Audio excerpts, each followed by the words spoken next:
Hello guys, welcome to के। आज हमारे मॉड्यूल 1 इंट्रोडक्शन का तीसरा पार्ट है। ये तीसरा वीडियो होने वाला है मॉड्यूल 1 का।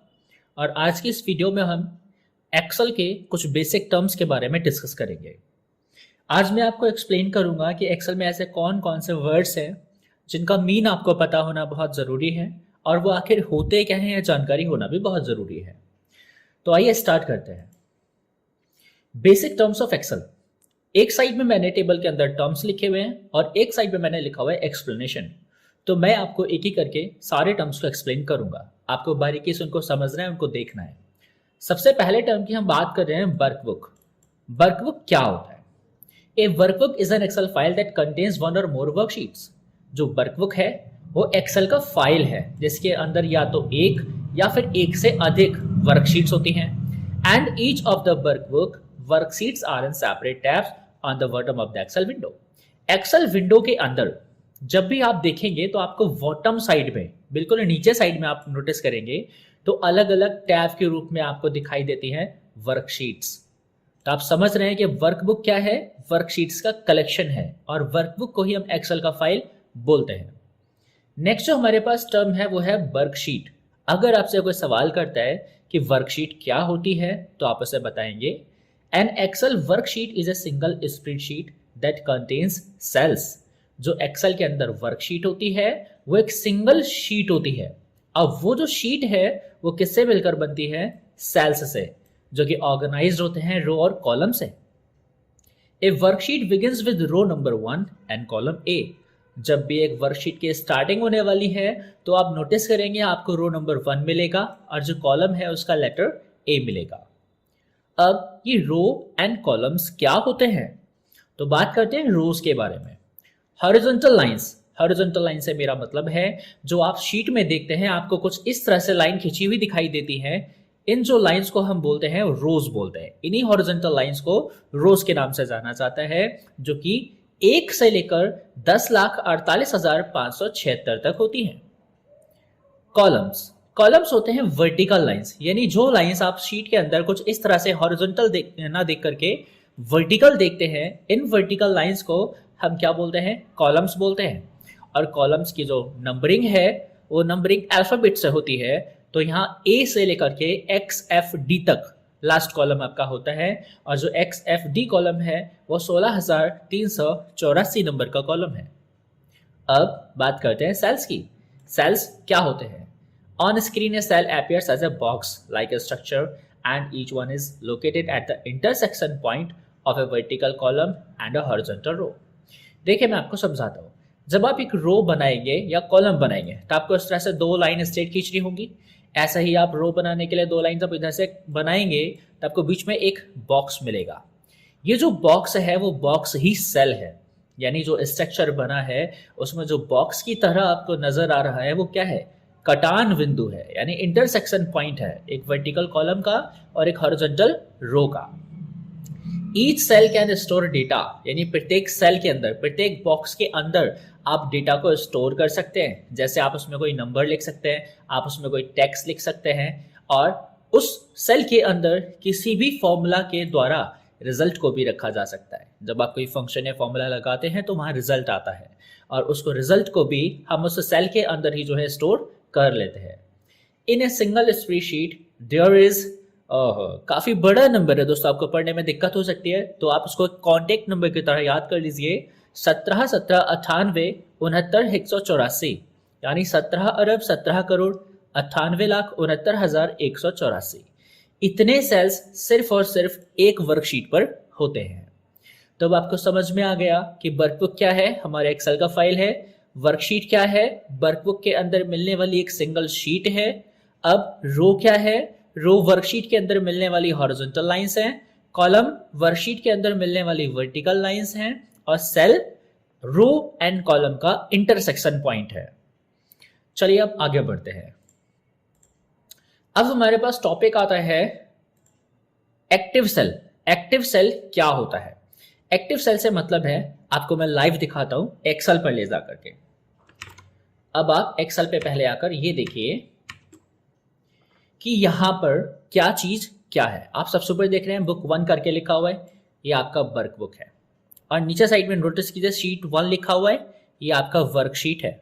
और ये जो A B C करके आ रखा हुआ है इन्हें कॉलम्स बोलेंगे। और जो इस साइड में आपको 1 2 3 करके दिख रहा है ये 1 रो है, 2 भी रो है, 3 भी एक रो है। और इस तरह से अगर आप रोज की काउंटिंग करेंगे तो आप देखेंगे आपको लास्ट जो आपका रो मिलने वाला है शीट के अंदर वो 10,48,576 है। ठीक उसी प्रकार अगर मैं कॉलम्स में आपको लेकर चलूंगा तो कॉलम्स में लेकर जब आप आके देखेंगे तो आपको लास्ट जो कॉलम मिलेगा वो XFD मिलेगा। और ये XFD जो कॉलम है वो 16,384 नंबर का जो है कॉलम है। ठीक है, तो ये हमारा अब तक का टर्म्स रहा। अब बात करते हैं यहाँ पर हम सेल की। तो सेल आप लगातार देख रहे हैं, आपको बहुत सारे बॉक्सेस नजर आ रहे हैं। ये सारे बॉक्सेस ही क्या है, सेल्स हैं। जो भी आप जहां क्लिक कर रहे हो वो आपका सेल पर ही क्लिक हो रहा है। अब एट प्रेजेंट आपने जिस सेल पर क्लिक कर दिया वो सेल ही एक्टिव सेल कहलाएगी। और इसी के बारे में हम यहाँ डिस्कस कर रहे हैं। एक्टिव सेल आखिर क्या है, तो यहाँ पे मेंशन कर रखा है मैंने कि इस जो सिलेक्टेड सेल है जिसमें आप डेटा एंटर करने वाले हो या आप कर चुके हो या शुरू करने वाले हो आप उसमें टाइप करना, तो वो जो एक्टिव मतलब सेल है जिसमें आप सेलेक्ट किए हुए हो उसी को हम क्या बोलेंगे, एक्टिव सेल बोलेंगे। और केवल एक टाइम में एक ही सेल एक्टिव रह सकती है। आप मल्टीपल सेल्स को सेलेक्ट बेशक कर लो लेकिन उसमें से भी कोई एक ही सेल एक्टिव रह सकती है। और जो भी सेल एक्टिव होती है उस पर एक हैवी बॉर्डर दिखाई देता है। यानी इस समय आप यहाँ पे देख पा रहे हो कि आपको एक्सेल के अंदर हैवी बॉर्डर में सेल्स जो दिख रही है वो ये है। यानी अगर मैं यहाँ क्लिक कर देता हूँ तो यहाँ पे आपको हैवी बॉर्डर नजर आ रहे हैं, तो ये जो सेल है वो एक्टिव सेल है। अब अगर मैं एक से अधिक सेल्स को सेलेक्ट भी कर लेता हूँ तब भी आपको यहाँ पर जो एक व्हाइट कलर में दिखाई दे रही है वही सेल एक्टिव है। यदि मैं कुछ लिखूंगा तो वो सिर्फ और सिर्फ उसी एक्टिव सेल में लिखा जाएगा। जैसे मैंने यहाँ हाई लिखा हुआ है तो आप देख पा रहे हैं वहां पर सिर्फ एक सेल में लिखा गया है। तो एक्टिव सेल आपका सिर्फ वो सेल होगा जिसमें या तो व्हाइट कलर में सिलेक्शन होगा जब एक से ज्यादा तो दिखेंगे, या फिर सिंगल सेल होगा तो हैवी बॉर्डर दिखाई दे जाएगा। अब आप समझ गए हैं कि आपका जो एक्टिव सेल है वो क्या है। अब एक्टिव सेल के आगे हम बढ़ते हैं। अगला कंटेंट क्या है हमारे पास, वो है सेल रेफरेंस। सेल रेफरेंस को दोस्तों समझो जरा ध्यान से। मैं आपको डायरेक्ट एक्सेल पे एक्सप्लेन करूंगा सेल रेफरेंस कैसे काम करता है और क्या काम करता है। चलिए यही से शुरू करते हैं। इस समय जो मेरा स्क्रीन है उस पर एक्टिव सेल क्या है अगर कोई आपसे पूछेगा तो आप उसे इंडिकेशन के अकॉर्डिंग क्या बताओगे कि यहाँ तो ई कॉलम इंडिकेट हो रहा है, तो ई जो है कॉलम का हेडर हो गया। ठीक वैसे ही 5 नंबर जो है वो इंडिकेट हो रहा है, तो 5 जो रो का नंबर है वो हो गया। तो E5 आप क्या कहेंगे, E5 जो है वो एक्टिव सेल है। तो आपने यहाँ जो E5 बोला है इस E5 को ही यहाँ पर सेल रेफरेंस कहा जा रहा है, यानी सेल का एड्रेस। आप रेफरेंस को अगर नहीं समझ पा रहे हो तो आप इसको सेल एड्रेस करके समझ लीजिए। सेल एड्रेस का भी सेम मतलब होता है, जिस तरह से सेल रेफरेंस बोला जाता है वैसे ही सेल एड्रेस भी बोला जाता है। अब इस रेफरेंस को अलग अलग तरीके से यूज किया जाएगा। जब हम कैलकुलेशंस करते हैं, फंक्शन फॉर्मूलाज को लगाते हैं, तो वहां पे हमारा रेफरेंस अलग अलग टाइप से यूज होगा। अब इसको एक एग्जाम्पल के तौर पे समझते हैं। मैंने यहाँ पर कुछ अमाउंट लिखा हुआ है और यहाँ पर मैं लिख रहा हूँ इंटरेस्ट, ठीक है। और मैं यहाँ पे चाहता हूँ इंटरेस्ट का जो है अमाउंट निकल करके आ जाए कितना हुआ। अब मैं सैंपल के तौर पे लिखता हूँ 500, 350, 450, 650, 400 और इंटरेस्ट मैं कैलकुलेट करना चाहता हूँ इनका। अब इंटरेस्ट कितना लग रहा है, इंटरेस्ट को मैं किसी दूसरी सेल में लिख रहा हूँ, रेट ऑफ इंटरेस्ट। मान लीजिए कि इस पर मैं इनका 10% निकालना चाहता हूं, तो मैंने यहां पर इस वाली सेल के अंदर 10% को लिख लिया। अब मैं क्या करना चाहता हूं कि जो 500 रुपीज़ है उसका 10% यहाँ पर आ जाए, जो 350 रुपीज़ है उसका भी 10% यहाँ पर आ जाए। तो मैं आपको समझाऊंगा कि सेल रेफरेंस को आखिर क्यों अलग अलग टाइप से यूज़ किया गया। अब पहले मैं उनके नाम लिख देता हूँ, types of cell reference. Number 1, अगर आप सबसे पहले रेफरेंस की बात करेंगे जो बाय डिफॉल्ट भी होता है तो उसको रिलेटिव बोला जाता है, ठीक है। और रिलेटिव सेल रेफरेंस आपको कैसा दिखेगा, जैसा अभी मैंने यहाँ पे लिख के आपको दिखाया हुआ है E5। तो E5 जो है वो क्या है, एक रिलेटिव सेल रेफरेंस का एग्जाम्पल है, ठीक है।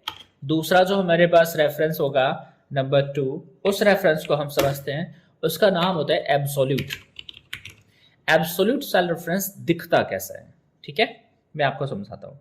सबसे पहले तो आपको डॉलर का साइन दिखाई देगा, उसके बाद आपको कॉलम का हेडर दिखाई देगा, अगेन आपको डॉलर का साइन दिखाई देगा, फिर आपको रो का नंबर दिखाई देगा। अगर इस तरह से कोई भी सेल का रेफरेंस दिख रहा है तो ये उसका एक एब्सोल्यूट सेल रेफरेंस कहलाएगा, ठीक है। अब तीसरा जो यहाँ टाइप है उसको हम बोलते हैं मिक्स्ड। तो मिक्स्ड वाला कैसा दिखेगा, उसमें आपको डॉलर का साइन दिखेगा, कॉलम दिखेगा, और कॉलम के बाद आपको डायरेक्ट रो का नंबर दिख जाएगा, वहां पे रो के नंबर से पहले डॉलर नहीं होगा। या फिर अथवा आपको कॉलम का लेटर मिलेगा, डॉलर का साइन मिलेगा और फिर रो का नंबर मिलेगा। इसका मतलब ये हुआ कि जब रो और कॉलम दोनों में से किसी एक के पहले डॉलर का साइन है तो वो मिक्स्ड सेल रेफरेंस कहलाएगा, और अगर दोनों के पहले डॉलर का साइन है तो वो एब्सोल्यूट कहलाएगा, और अगर डॉलर का साइन है ही नहीं तो वो रिलेटिव कहलाएगा। अब इन तीनों का क्या मतलब है, ये जो आपका E5 एक रिलेटिव सेल रेफरेंस है, इसकी खास बात क्या है, ये स्वयं को यानी खुद को क्या कर लेता है, एडजस्ट कर लेता है, खुद को चेंज कर लेता है।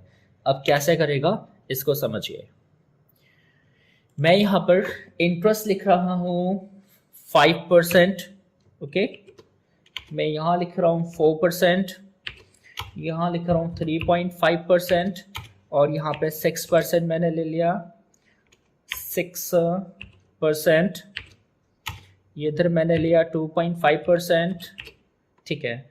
अब मैं चाहता क्या हूं कि 500 का 5% यहां आ जाए, 350 का 4% यहां आ जाए। तो मैं यहाँ पे इंटरेस्ट को कैलकुलेट करना चाहता हूँ और आंसर को लाना चाहता हूँ। तो मैं सबसे पहले तो फंक्शन लगाते वक्त क्या लगाऊंगा, इक्वल का साइन लगाऊंगा। उसके बाद अमाउंट जो मैंने यहाँ लिखा हुआ है वो ए कॉलम के सेकंड रो में है, तो A2 इसका रेफरेंस हो गया।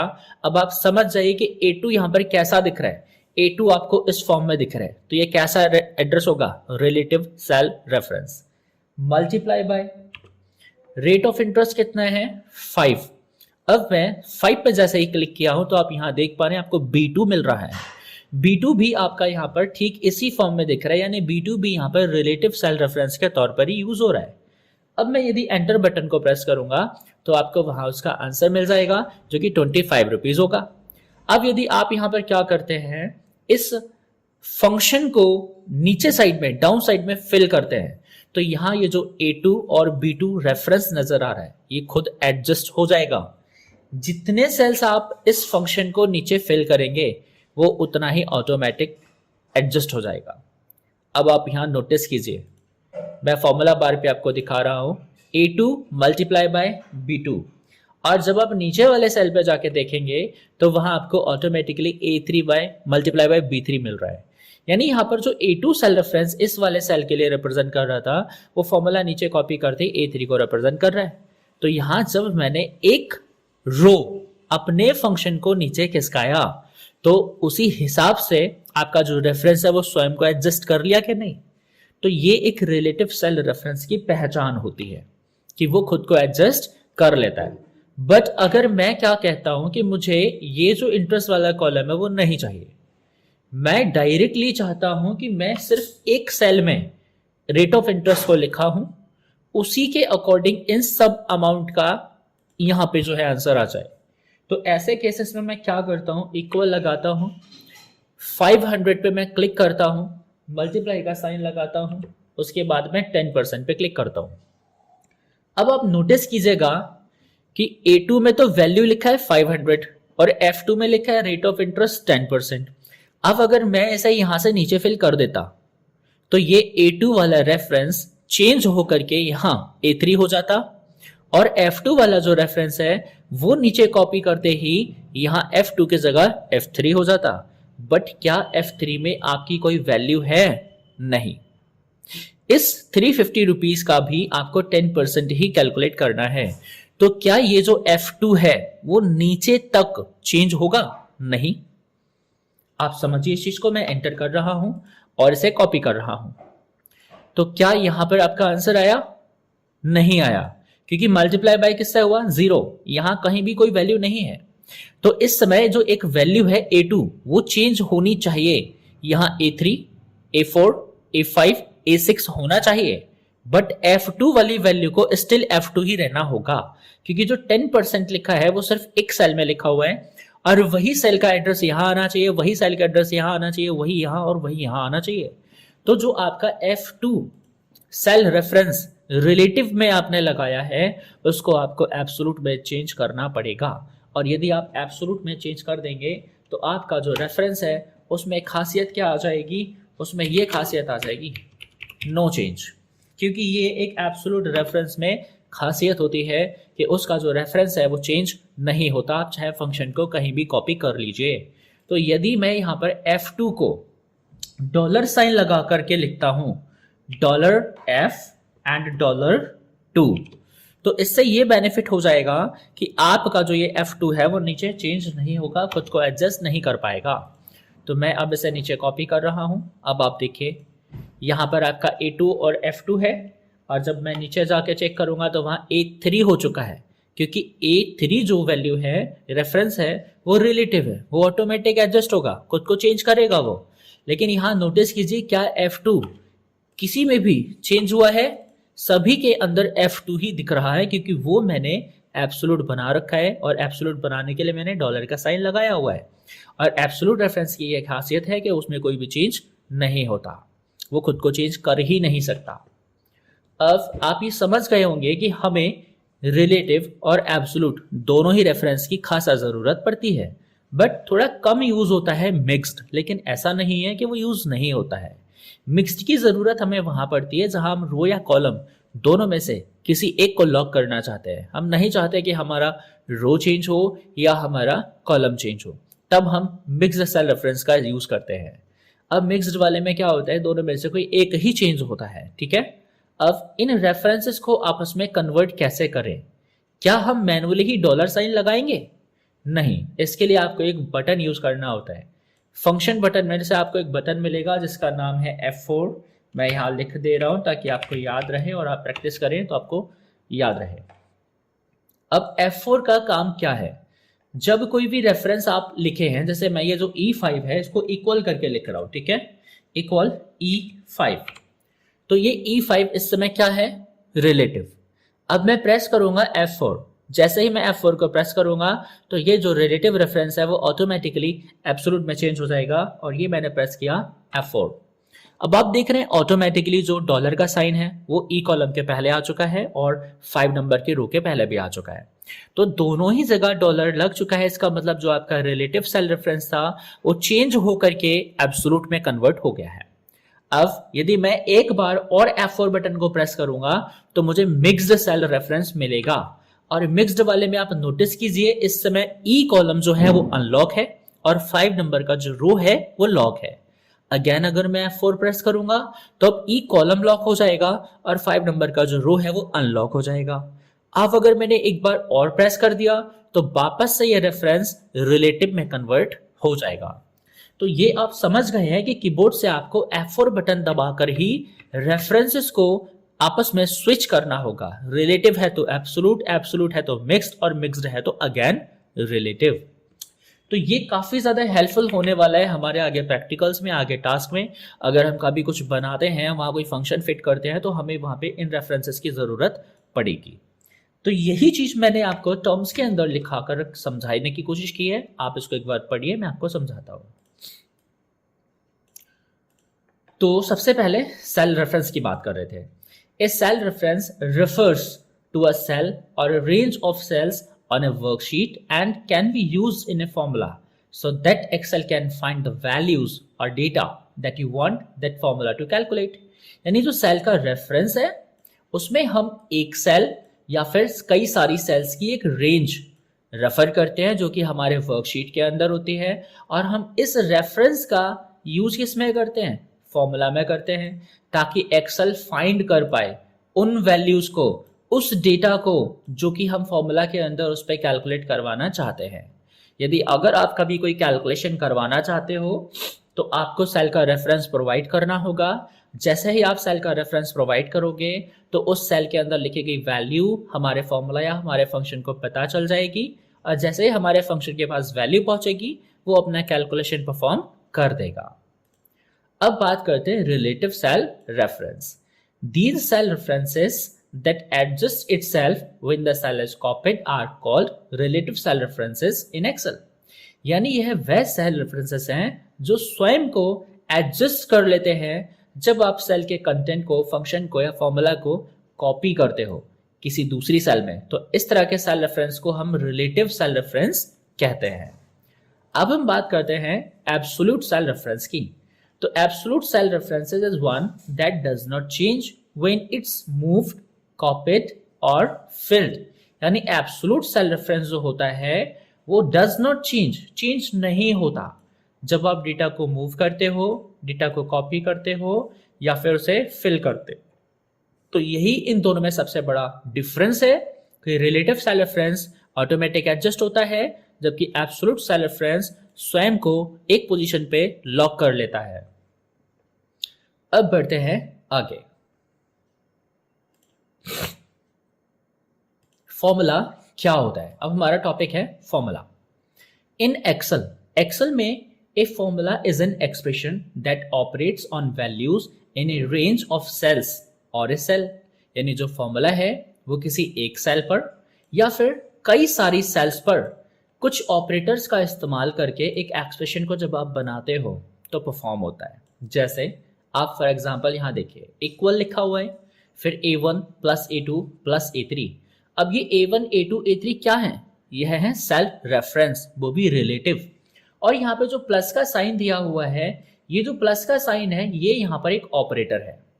तो ऑपरेटर का यूज किया जाता है कुछ वैल्यूज के ऊपर कुछ कैलकुलेशन परफॉर्म कराने के लिए। तो यहाँ अरिथमेटिक ऑपरेटर प्लस दे रखा हुआ है एडिशन कराने के लिए। तो ये जो आपका एक एग्जाम्पल है वो किसका है? फॉर्मूला का। और फॉर्मूला के अंदर आप कोई भी कैलकुलेशन कर सकते हो, प्लस माइनस डिवाइड मल्टीप्लाई जो भी आप चाहें। अब फंक्शंस की बात करते हैं। Functions are predefined formulas. यह तो आप समझ ही गए कि फंक्शन भी फॉर्मूला ही होते हैं, बट फॉर्मूला और फंक्शन में डिफरेंट क्या है? फॉर्मूला आपको एग्जैक्ट दैट टाइम खुद बनाना होता है, लेकिन फॉर्मूला पहले से डिफाइंड होता है कि वो क्या कार्य करने के लिए बनाया गया है। यानी फंक्शन आपका प्री डिफाइंड फॉर्मूला होता है that performs calculation by using specific values. यानी फॉर्मूला क्या करता है? आप जो रेफरेंस देते हो उस पर कैलकुलेशन परफॉर्म करता है, बट जो फंक्शंस होते हैं वो प्री डिफाइंड होते हैं। और प्री डिफाइंड फंक्शंस क्या करते हैं? परफॉर्म करते हैं कैलकुलेशंस को, वो भी कुछ स्पेसिफिक वैल्यू का यूज करके। ये वैल्यूज उसके अंदर फिक्स्ड होती हैं। जिस तरह से वो आपसे वैल्यूज की डिमांड करेगा, आपको उसी सीक्वेंस में, उसी ऑर्डर में वैल्यूज को देना पड़ेगा ताकि वो कैलकुलेशन कर पाए। अब ये जो स्पेसिफिक वैल्यूज हैं इन्हें हम आर्ग्यूमेंट्स के नाम से जानते हैं। जब भी आप कोई फंक्शन लगाएंगे तो फंक्शन के अंदर जिस तरह से आप यहाँ देखिए इक्वल राउंड, तो राउंड यहाँ पर क्या है? एक फंक्शन है। और यहाँ जो लिखा हुआ है नंबर, ये नंबर जो है वो एक आर्गुमेंट है, यानी एक स्पेसिफिक वैल्यू ये हमसे डिमांड कर रहा है। तो ये जो नंबर है वो आर्गुमेंट कहलाएगा। ठीक वैसे ही नम डिजिट, यह भी क्या है? एक आर्गुमेंट है। और इसमें ध्यान देने वाली बात क्या है? जो भी आर्गुमेंट्स होंगे वो एक पर्टिकुलर ऑर्डर में होंगे, एक पर्टिकुलर स्ट्रक्चर में होंगे, आप उन्हें चेंज नहीं कर सकते। और आप जिस सीक्वेंस में वो डिमांड करेगा उसी सीक्वेंस में, उसी ऑर्डर में उसको वैल्यूज प्रोवाइड कराएंगे। तो फंक्शन क्या है, फॉर्मूला क्या है, आपको समझ में आ रहा है? फॉर्मूला मतलब आप जो चाहे वो करिए, हैंड टू हैंड आप अपना फंक्शन मतलब फॉर्मूला बनाइए। बट फंक्शन क्या है? जिस कार्य के लिए उसको पहले से डिफाइन किया गया है वो वही कार्य करेगा, और वो जो वैल्यूज आपसे मांगेगा वो आर्ग्यूमेंट्स कहलाएंगे, और आर्ग्यूमेंट एक पर्टिकुलर ऑर्डर में ही होंगे। अब आर्ग्यूमेंट क्या है? आर्ग्यूमेंट क्या है? The values that a function uses to perform operations or calculations. यानी वो वैल्यूज जो फंक्शन यूज करता है परफॉर्म करने के लिए किसी ऑपरेशन को या फिर किसी कैलकुलेशन को, तो उसे हम क्या कहते हैं? आर्गुमेंट। अगर आप कोई फंक्शन लगाते हो, फंक्शन कोई ना कोई तो कैलकुलेशन करेगा ही, कोई ना कोई ऑपरेशन तो परफॉर्म करेगा ही। तो वो जो ऑपरेशन परफॉर्म करेगा, जिस वैल्यू के ऊपर परफॉर्म करेगा, उस वैल्यू को जब वो हमसे डिमांड करेगा तो उस वैल्यू को ही हम आर्गुमेंट के नाम से बुलाएंगे। अब बात करते हैं रेंज क्या होती है। आप यहाँ कई बार सुन रहे हैं कि आपको रेंज ऑफ सेल्स मिल रहा है, कई बार ये वर्ड आ चुका है। तो रेंज क्या है आपके माइंड में, अगर ये डाउट आ रहा हो, सवाल आ रहा हो, तो मैं आपको बताता हूँ रेंज क्या है। एक ग्रुप ऑफ सेल्स, यानी बहुत सारी सेल्स, बहुत सारी का मतलब 2 3 4 5 10 20 कितनी भी हो सकती हैं वो। एक group of cells is called a range, यानी 1 से 2 से 10 20 कई सारी सेल्स की बात की जा रही है, पर एक को छोड़ दो आप। 2 3 4 5 6 8 10 20 100 1000 10,000 10 लाख, जितना भी आप चाहे उतना सेलेक्ट कर लीजिए, उस सबको आप क्या बोलेंगे, रेंज ही बोलेंगे। And also known as array, जो रेंज है उसे एरे के नाम से भी जाना जाएगा। कुछ ऐसे फंक्शंस होंगे जिन फंक्शंस में एज ए आर्गुमेंट आपसे रेंज मांगा जाएगा, हो सकता है वह एरे भी लिखा हो, तो आप कंफ्यूज ना हो। एरे का मतलब भी क्या है, ग्रुप ऑफ सेल्स, और रेंज का मतलब क्या है, ग्रुप ऑफ सेल्स, दोनों सेम चीज है। And you designate a range address by specifying its upper left cell address and its lower right cell address and separate it by a colon। इसका मतलब यह होता है कि जब आप एक रेंज के एड्रेस को स्पेसिफाई करते हो, तो जो सेल का एड्रेस कौन सा वाला, अपर लेफ्ट, यानी सबसे टॉप में लेफ्ट साइड में जो आपका सेल होगा, वहां से लेकर के लोअर राइट सेल तक का जो एड्रेस है वो आपका रेंज होगा। एंड जो अपर लेफ्ट सेल का एड्रेस और लोअर राइट सेल का एड्रेस एक दूसरे से जब सेपरेट होंगे, तो सेपरेटर के तौर पे वहां कॉलन यूज होगा। जैसे आप यहां देखिए A1 कॉलन A10, तो ये A1 कौन सा सेल हो गया, अपर लेफ्ट, और A10 कौन सा हो गया, लोअर राइट, और दोनों के बीच में क्या लगा हुआ है, कॉलन लगा हुआ है। तो ये जो कॉलन है वो यहाँ सेपरेटर का काम कर रहा है। तो इसे आप एक सेल नहीं बोल सकते, आप इसे बोलेंगे रेंज, ठीक है। अब मैं एक्सेल पे आपको लेकर के चल के दिखाता हूँ रेंज कैसे परफॉर्म होती है, कैसे वर्क करती है। अब आप यहाँ ऐसे समझिए इसको, मैं एक न्यू शीट लेकर के आ रहा हूँ और यहाँ पे आपको रेंज एक्सप्लेन करता हूँ। मैं यहाँ इक्वल कर रहा हूँ, कहीं भी मैं इक्वल का साइन लगा रहा हूँ, और इक्वल साइन लगाने के बाद मैं कई सारी सेल्स को सेलेक्ट कर ले रहा हूँ।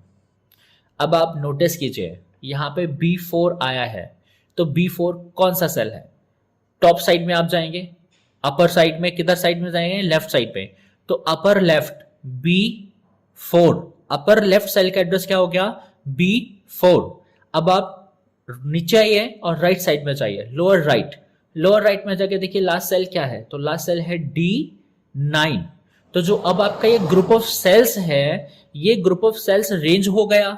और रेंज कैसे स्पेसिफाई होता है, कैसे लिखते हैं रेंज को, अपर लेफ्ट सेल से लोअर राइट सेल को लिखते हैं, और बीच में दोनों के क्या लगा देते हैं, कॉलन लगा देते हैं। तो ये एक तरीका होता है एक रेंज को बताने का। अब सिलेक्शन आप चाहे किसी भी डायरेक्शन से बना लें, यानी सिलेक्शन को आप टॉप से बॉटम की तरफ बनाइए, या फिर सिलेक्शन को आप बॉटम से टॉप की तरफ बनाइए, या फिर सिलेक्शन को आप यहाँ लेफ्ट साइड से टॉप में जाके राइट साइड में चलिए, या फिर सिलेक्शन को आप टॉप राइट से नीचे लेफ्ट को चलिए, किसी भी तरह बनाइए, बट जो रेंज है वो ऑटोमेटिकली अपर लेफ्ट सेल से लोअर राइट सेल को ही डिफाइन होगी। अब आप समझ गए हैं रेंज क्या है, आगे बढ़ते हैं। ऑपरेटर्स, ऑपरेटर्स क्या होते हैं, तो ऑपरेटर्स का मतलब क्या है, वो सिंबल्स, वो साइन जो कि इंडिकेट करते हैं कि आखिर हमें कौन सी कैलकुलेशन अपने एक्सप्रेशन में करवानी है। यानी अगर आप कुछ वैल्यूज लेते हो, जैसे आपने लिखा हुआ है 10, और 10 के बाद आप प्लस को लगा रहे हो और आगे लिख रहे हो 2, तो यहाँ 10 और 2 दो वैल्यूज हो गए, ठीक है। और यहाँ जो प्लस का साइन है वो सिंबल क्या है, एक ऑपरेटर है, जो ये बता रहा है कि हम आखिर कौन सा कैलकुलेशन यहाँ करवाना चाहते हैं। तो हम यहाँ एडिशन करवाना चाहते हैं। तो जब आप कोई फंक्शन, कोई फॉर्मूला लगाते हो और वहाँ कुछ इस तरह के सिंबल्स यूज करते हो, कुछ साइन यूज करते हो, तो उन्हें हम ऑपरेटर्स के नाम से जानेंगे, ठीक है। ऑपरेटर्स कई टाइप के होंगे आपके, जैसे आपका अरिथमेटिक ऑपरेटर हो गया, रिलेशनल हो गया जिसमें आपका लेस देन आता है, या फिर आपका ग्रेटर देन आता है, या लेस देन और इक्वल टू आता है, ये सारे के सारे आपके रिलेशनल हो गए, ठीक है। कंपैरिजन ऑपरेटर भी हम इनको बोलते हैं। अब ऑपरेटर्स के बाद हमारे पास टॉपिक आता है फॉर्मूला बार। तो फॉर्मूला बार मैंने आपको इंटरफेस में ही बता दी थी कि फॉर्मूला बार डिस्प्ले करती है उस कंटेंट को जो कि एक्टिव सेल में होता है। And in the case of formulas, अगर आप फॉर्मूलाज उस सेल में लगाए गए हैं तो फॉर्मूला बार पर डिस्प्ले क्या होगा, उस फॉर्मूला का सारा कंपोनेंट, जिस चीज को फॉर्मूला में लगाया गया है वो सारे के सारे कंपोनेंट्स आपके फॉर्मूला बार पे विजिबल हो जाएंगे। नेक्स्ट बात करते हैं एरर्स की। एरर्स क्या होते हैं? एरर मतलब गलती, कोई त्रुटि। अगर कभी भी आप एक्सेल पे कोई फंक्शन, कोई फॉर्मूला लगाते हैं और वहाँ पे कोई ना कोई प्रॉब्लम आती है, यानी कोई ना कोई प्रॉब्लम फाइंड कर ली जाती है, तो वो फंक्शन आपको प्रोवाइड क्या करेगा? आपको एक एरर कोड प्रोवाइड कर देगा। फॉर एग्जाम्पल डिविजनल एरर, यानी अगर आप किसी भी नंबर को 0 से डिवाइड करते हो तो डिविजनल एरर आता है। ठीक ऐसे ही हैज़ वैल्यू, ये एक एरर है। अगर वैल्यू वहाँ पे आपको नहीं मिलती है तो हैज़ वैल्यू एरर आता है। ठीक ऐसे अगर रेफरेंस नहीं मिलता है तो हैज़ रेफरेंस एरर आता है। वैल्यू नॉट अवेलेबल होता है तो हैश एनी आपका एरर आता है। तो अलग अलग टाइप के एरर कोड होते हैं। एरर कोड आपको ध्यान रखना है, हैज से शुरू होगा और वहाँ कुछ लिखा हुआ होगा, जैसे यहाँ पे डिविजनल दिख रहा है, यहाँ पे वैल्यू का दिख रहा है। ठीक है। सेल फॉर्मेटिंग, ये हमारा नेक्स्ट टर्म है। तो सेल फॉर्मेटिंग से मतलब यहाँ पर क्या है? This is the act of changing the in which cell data is displayed in the spreadsheet, यानी स्प्रेडशीट के अंदर जो डेटा है वो किस तरीके से दिखना चाहिए, उसी वे को चेंज करने के लिए हम सेल फॉर्मेटिंग वर्ड का यूज करेंगे। व्हेन यू फॉर्मेट सेल, जब आप सेल को फॉर्मेट करोगे तो only the visual appearance of the cell is changed. तो सेल का जो विजुअल अपीयरेंस है, जो दिखाई देने वाला लुक है, सिर्फ वो चेंज हो जाएगा, बट उसका जो वैल्यू है वो कांस्टेंट रहेगा, उसमें कोई चेंज नहीं आने वाला। अब इसको आप ऐसे समझिए, हम एक्सेल पे आ चुके हैं। अगर मैं यहाँ पे लिखता हूँ 1, ठीक है, तो 1 अभी क्या है? जर्नल फॉर्मेट में होगा। आप यहाँ नोटिस कीजिए, यहाँ फॉर्मेट क्या नजर आ रहा है आपको? जर्नल फॉर्मेट है। और मैं यहाँ 1 लिखकर एंटर करता हूँ। अब आप यहाँ देख पा रहे हैं 1 जो मैंने लिखा हुआ है वो किधर शिफ्ट हो चुका है? राइट साइड में। अब मैं यहाँ कुछ लिखता हूँ हाई। हाई कहाँ शिफ्ट हुआ है? लेफ्ट में। तो ये बाय डिफॉल्ट इसके अंदर फॉर्मेटिंग लगा है कि नंबर हमेशा राइट को शिफ्ट होंगे और टेक्स्ट हमेशा लेफ्ट में शिफ्ट होगा। तो ठीक इसी प्रकार अगर मैं यहाँ पर इस 1 को इस जर्नल फॉर्मेट की जगह पर क्या कर देता हूँ, मैं इसे करेंसी में कन्वर्ट कर देता हूँ। तो करेंसी में कन्वर्ट करने के बाद आप यहाँ देख पा रहे हैं कि इसका जो विजुअल अपीयरेंस है वो चेंज हो गया है।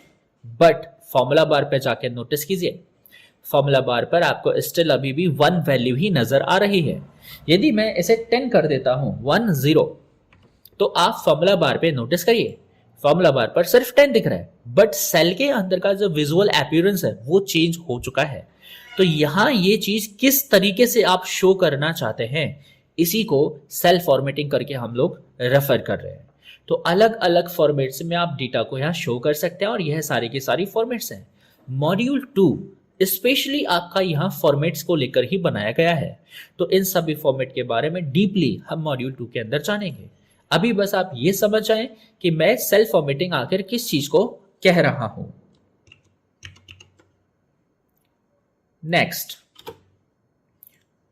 अब हमारे पास वेपन्स हैं जो कि हम नेक्स्ट वीडियो में सीखेंगे। इस वीडियो में हमने क्या क्या सीखा, आप लोग एक बार इसको देख लीजिए। वर्कबुक, वर्कबुक आपको पता चल चुका है, एक्सेल के फाइल को कहते हैं। वर्कशीट, वर्कबुक के अंदर मिलने वाली एक सिंगल शीट होती है। रो, वर्कशीट में मिलने वाले हॉरिजॉन्टल लाइंस होते हैं।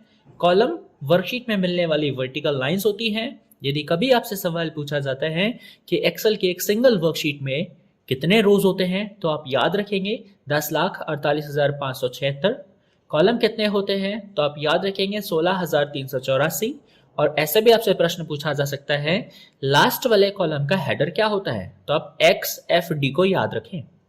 सेल्स, सेल्स आप समझ जाइए कि रो और कॉलम दोनों का जो इंटरसेक्शन पॉइंट है, उससे जो बॉक्स बनता है उस बॉक्स को ही हम सेल कहते हैं। और एक सिंगल शीट के अंदर कितनी सेल्स होती है? 17,17,68,69,184। नेक्स्ट मैंने आपको एक्सप्लेन किया एक्टिव सेल। तो एक्टिव सेल वो सेल होती है जिसपे आपका करंट में सिलेक्शन है, जिसमें आप डेटा टाइप करने वाले हो या फिर आपने उसको सेलेक्ट कर रखा हुआ है। और एक्टिव सेल पे हैवी बॉर्डर दिखाई देता है।